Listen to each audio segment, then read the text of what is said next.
Samantala, hinimok po ng Archdiocese of Manila na makiisa ang lahat sa pagdarasal para po mailayo sa kapahamakan ang mga sinasalanta at sasalantain pa ng Bagyong Yolanda. At sa Quiapo Church nga po ay tuloy-tuloy po ang pagdarasal doon ng Orasio Imperata hanggang Sabado. Balitang hatid ni Teresa Andrada. Taimtim ang panalangin ng lahat sa misa sa Minor Basilica of Black Nazarene, ang Quiapo Church sa lungsod ng Maynila. Bago magtapos ang misa, inumpisahan ang pagdarasal ng Orasio Imperata, ang panalangin na dinadasal para humingi ng proteksyon kapag may papalapit na kalamidad. Mapagpalang Ama, sa hudyat ng iyong salita, sumusunod ang hangin at dagat.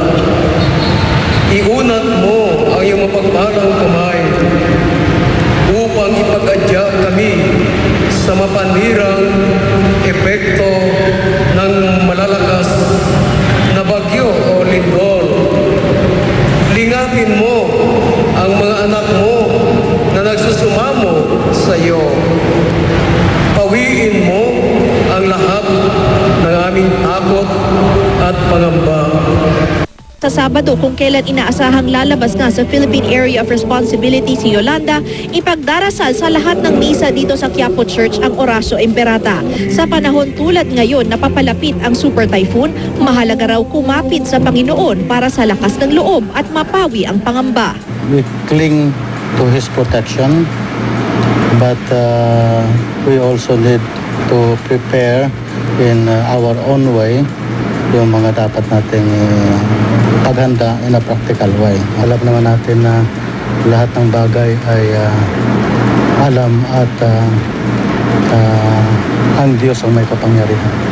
Sa mga nagsimba, isinama raw nila sa panalangin ang kanilang mga kamag-anak na naninirahan sa mga probinsyang hahagupitin ng bagyo.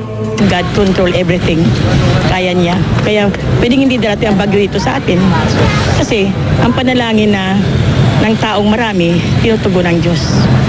Sana mawala, biglang mawala or lumihis sa ating bansa. Sana maging ligtas ang lahat ng tao.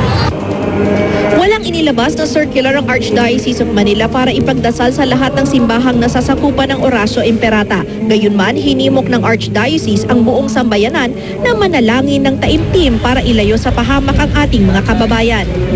Abot hanggang sa social media ang panawagang ipagdasal ang Pilipinas sa inaasahang pananalasa ng Super Typhoon Yolanda. Gamit ang hashtag na Pray for the Philippines, kanya-kanyang tweet ang mga netizen, Pinoy man o banyaga. Teresa Andrada, GMA News.